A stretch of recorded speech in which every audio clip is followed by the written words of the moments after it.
Hi, I'm David Compton. A trucker wanted for murder is taken down right in the middle of traffic. And a bridge that looks like a Jenga puzzle is deemed safe by officials. Hi, I'm Craig Maltman. 3 trailers burned to the ground in a pallet fire in Illinois. And Wheaton Van Lines expands its network as it acquires Stevens Worldwide Van Lines. Hi, I'm Jessica Rose. A trucking coalition pushes Congress for bigger twin trailers. And a slow roll in Indianapolis gets Black Smoke Matters up to speed. These are the stories we are covering along with our Cat Scale Rig of the Week on this edition of the Trucker News Channel.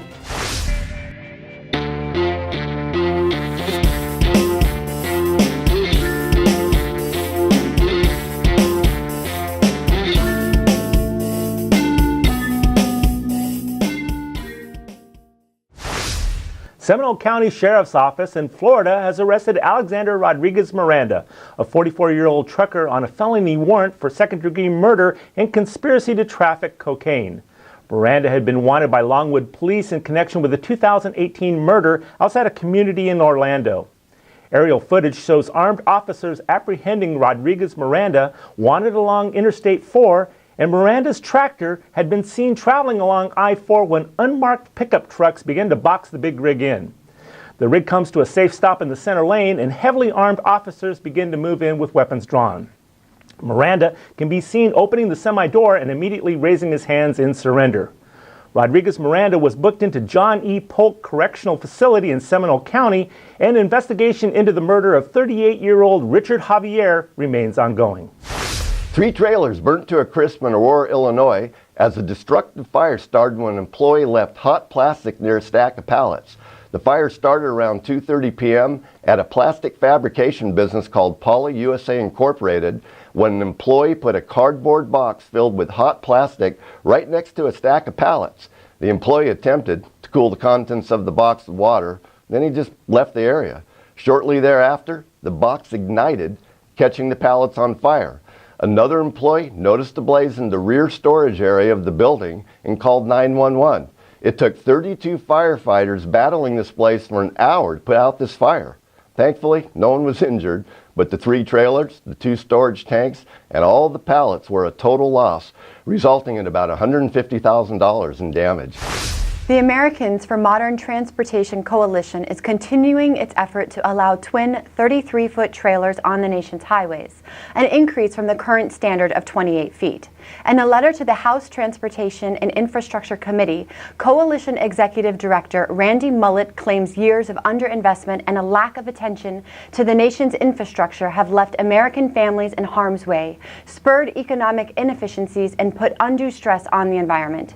Increasing the twin trailers standard from 28 to 33 feet, the letter states Congress can modernize trucking equipment by leveraging technologies developed in the private sector, helping create the infrastructure of the future, all at no cost to taxpayers.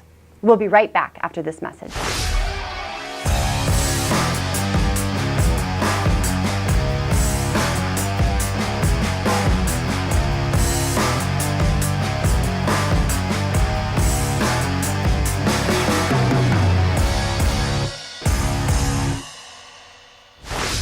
You're probably familiar with the puzzle game Jenga, where you stack small pieces of wood on top of each other to build a tower, with the game ending when the tower eventually topples over. Well, the Briggs Street Bridge that passes over I-80 in Joliet, Illinois, has been dubbed the Jenga Bridge because the 4 layers of wooden blocks that are being used to keep the structure's steel beams from collapsing under the weight of traffic.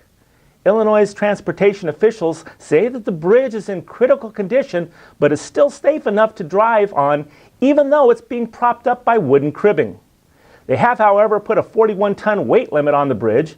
To make matters worse, a new Love's Travel Center right next to the bridge is opening its doors in the coming months. I think for now, I take the long way around.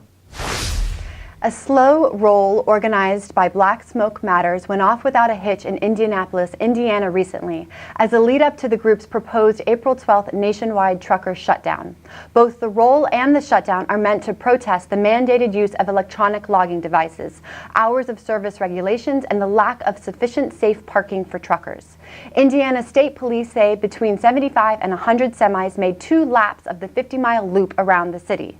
The truckers abided by the law, stayed in the far right lane does not disrupt the normal flow of traffic, and overall we're very courteous to other motorists on the interstate. We'll be following this story more as we get closer to the proposed April 12th shutdown. This week's Catscale Rig of the Week goes to AJ Sahota. Growing up with a passion of driving, AJ started over the road in 2003. He purchased this Peterbilt and decided to become an owner-operator. The rig was originally black in color, but AJ overhauled the exterior with a green paint job and a heck of a lot of chrome. He now proudly drives on the West Coast hauling produce in California, Oregon, and Washington. When he's not on the road, AJ enjoys staying at home with his 2 kids.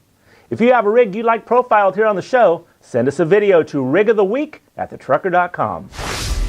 With Catscale's Weigh My Truck app, you can be in and out and back on the road in mere minutes. Simply register at weightmytruck.com and download the app to your smartphone. The more information you provide, such as company name, truck number, and trailer number, the faster your weighs will go, so be sure to include as much as possible. When you pull in, just line up on the scales, fire up the app, verify the information, and the cashier will take it from there. At least 3 people were injured in a large-scale multi-vehicle crash on Nebraska's Interstate 80 during a recent storm. Hamilton County first received a 911 call that 2 semi-tractor trailers had crashed and jackknifed due to the bad weather, blocking eastbound traffic near mile marker 328. As officers traveled to the scene, additional vehicles struck the 2 trucks in a chain reaction. In total, 9 semis and 2 passenger vehicles were ultimately involved in the incident. I-80 was closed to eastbound traffic for about 3 hours while emergency crews worked the scene and cleared the road. The Nebraska State Patrol said within 24 hours after the storm began, troopers handled 166 motorist assists, responded to 30 crashes, and assisted other agencies with 17 incidents. In a move to expand the Wheaton Van Lines network, Wheaton is acquiring Stevens Worldwide Van Lines. The deal is seen as a way to create capacity and growth for agents, drivers, and customers. Stevens traces its history way back to 1905 in Saginaw, Michigan, when founder Frederick Stevens Jr. used a horse and carriage to haul baggage from the Michigan Central Passenger Depot. This new partnership will immediately expand the capacity and capabilities of the 4 brands under the Wheaton Group umbrella. This is Wheaton's 3rd acquisition since 2012. When it acquired Beacon's Van Lines, and a year later Clark & Reed, making it the 4th largest van line group in the country. Wheaton Van Lines is partnered to approximately 400 Wheaton, Beacons, Stevens, and Clark & Reed agents nationwide. The United States military is one of the company's largest customers. Till next week, this is Craig Maltman. If you're watching us on YouTube, make sure to click the little red subscribe button below. You can also go to thetrucker.com to read the latest breaking news stories. That's all for this edition. On behalf of David Compton, Craig Maltman, and myself, Jessica Rose, and everyone here at the Trucker News Channel, thanks for watching.